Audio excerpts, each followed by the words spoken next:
How does a single Marine, armed with nothing more than an M1903A4 rifle, 20 rounds of ammunition, and a makeshift 50-cent wire trick, land an impossible 800-meter shot that saves more than 2,000 American Marines from certain death? It happened on a brutal stretch of volcanic rock during one of the most unforgiving battles of the Pacific War. February 1945. Iwo Jima. The 5th Marine Division was pinned down, bleeding on the black sand, their advance halted by a hidden Japanese artillery observer perched high on the northern ridges. Every attempt to push forward ended in explosions, shredded bodies, and radio pleas for help. And among the Marines trapped below stood Private First Class Elijah Eli Cade, a black Marine rifleman serving in a segregated support battalion, one of the overlooked men who carried ammunition, hauled supplies, and rarely received recognition. Little did anyone know, Cade carried a secret skill, one he'd learned long before the war. And in the next hour, that skill would change the fate of thousands. To understand Cade's impossible shot, we must step back to the unglamorous but critical role of the 8th Ammunition Company, one of the first African-American Marine units deployed to a major combat operation. Segregated, undercredited, and often pushed into support roles, these Marines unloaded ships under fire, delivered ammo to the front lines, and fought when forced to, but they were rarely acknowledged as frontline infantry. Private First Class Elijah Cade, 24 years old, came from rural Georgia. Before the war, he'd been a farmhand and part-time hunter. He was quiet, wiry, sharp-eyed, traits that made him a natural marksman. As a boy, he'd hunted rabbits in dense brush using iron sights and homemade aiming tricks. One of those tricks involved tying a thin, taut wire between 2 posts to center his view at long distances. Locals joked he could thread a shot through God's own needle. By February 1945, Cade had already survived Saipan and Tinian as a support Marine, dodging shellfire as he delivered crates to the infantry. But nothing compared to Iwo Jima, the island fortress defended by nearly 21,000 Japanese soldiers entrenched in tunnels, bunkers, and hidden in artillery nests. The strategic goal was simple but essential: capture the island's airfields to protect 29 bomber flights. But achieving it would cost nearly 7,000 American lives. On the morning of February 27, 1945, at roughly 1,400 hours, the 5th Marine Division's advance stalled near the base of Hill 362A. A Japanese spotter, concealed in a camouflage pit on the slope, directed Type 91 105mm artillery with devastating accuracy. Every cluster of Marines or vehicle movement was met with a thunderous smash of shrapnel. Platoon after platoon radioed the same desperate message: "We can't move." Artillery zeroed in on us. Spotter is somewhere on the ridge. For 3 hours, Marines lay pressed into the volcanic ash, helpless as shells hammered their perimeter. Corpsmen sprinted between craters. Bulldozers burned. Even Sherman tanks were forced into cover. Cade and his ammunition company were pinned near a makeshift supply dump just 400 yards from the front line. Around him, Marines were hit repeatedly while running ammo forward. One sergeant was torn apart by shrapnel before Cade's eyes. Another Marine, Private Healy, clutched Cade's sleeve with shaking hands. "They're killing us, Eli. If that spotter doesn't stop, none of us leave this beach." Cade crawled to the edge of a disabled LVT and glassed the ridge with his field scope. He saw nothing but jagged rock, smoke, heat shimmer, and shadow. But one detail caught his eye, a faint glint, like sunlight bouncing off metal, for just a heartbeat, near a broken cluster of volcanic outcroppings about 800 meters away. Impossible distance. Beyond standard Marine sniper engagement. And Cade wasn't even issued a sniper rifle. Yet something in his mind clicked. The wire trick. His childhood method of aligning distant targets. No scopes. No elevation dials. Just precision, patience, and a bit of homemade ingenuity.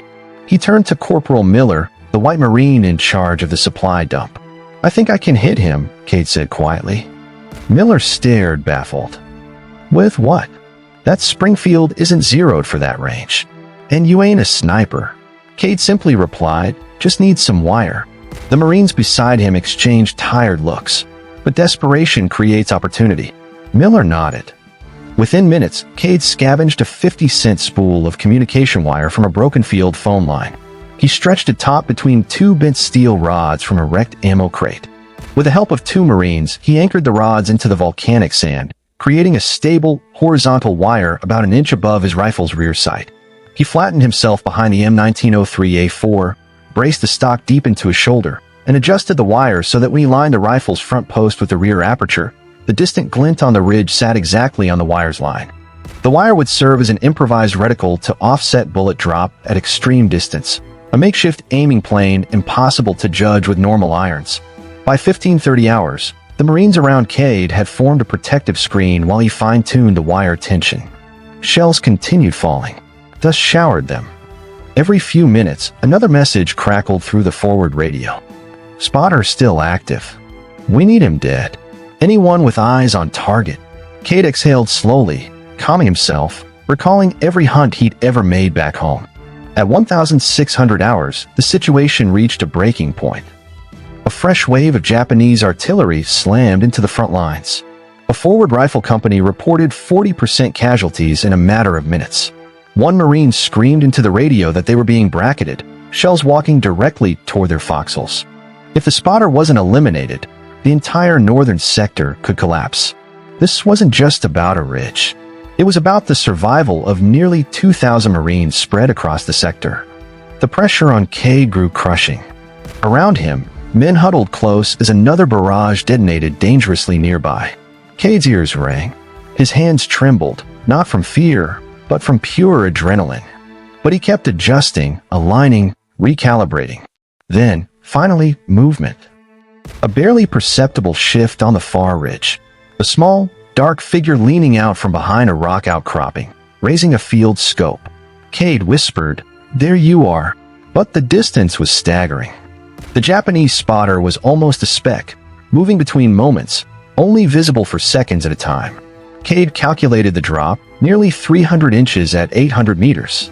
Wind, strong crossgusts. Mirage shimmer distorted everything. There was no margin for error. Cade steadied his breathing. "Don't move. Not an inch." He pressed his cheek against the rifle stock. The wire floated across the distant ridge like a razor of possibility. He waited for the glint again. Waited for the faint silhouette of the artillery observer. Shells thundered behind him. Marines yelled. A corpsman cursed as he dragged a wounded private to cover. Then the figure leaned forward again. Cade took up slack on the trigger. And at that precise moment, a massive Japanese shell landed 30 yards behind their position, throwing ash and shockwaves over them. His finger twitched. A round fired off target. The spotter vanished. Minutes ticked by. The artillery continued. Cade was running out of time and ammunition. Then, at 1,647 hours, Cade spotted him again. The observer stood fully upright. Cade whispered, "This is it." He reset his aim, exhaled long and slow, and let the world narrow into a single thread of wire stretching across the ash. He pressed the trigger. The report cracked across the battlefield. 2 seconds passed. Then the Marines around him saw a faint reaction on the ridge. The spotter jerked violently, dropped his signal flag, and collapsed out of sight. Silence changed.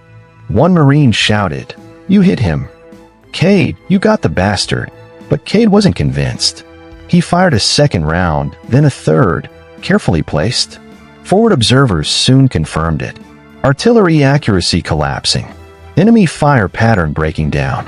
At 1,730 hours, a reconnaissance patrol reached the ridge.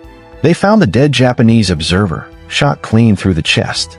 Maps, notebooks, artillery tables. If he had lived another hour, the results could have been catastrophic. Cade survived the war, returned home quietly, never boasted. Years later, historians found scattered mentions of an impossible long-range hit made by an African-American Marine using improvised equipment. It matched Cade. Private First Class Elijah Cade passed away in 1991 at age 70. Though he never received a medal, his story remains one of the unrecognized acts of valor by Black Marines in World War II.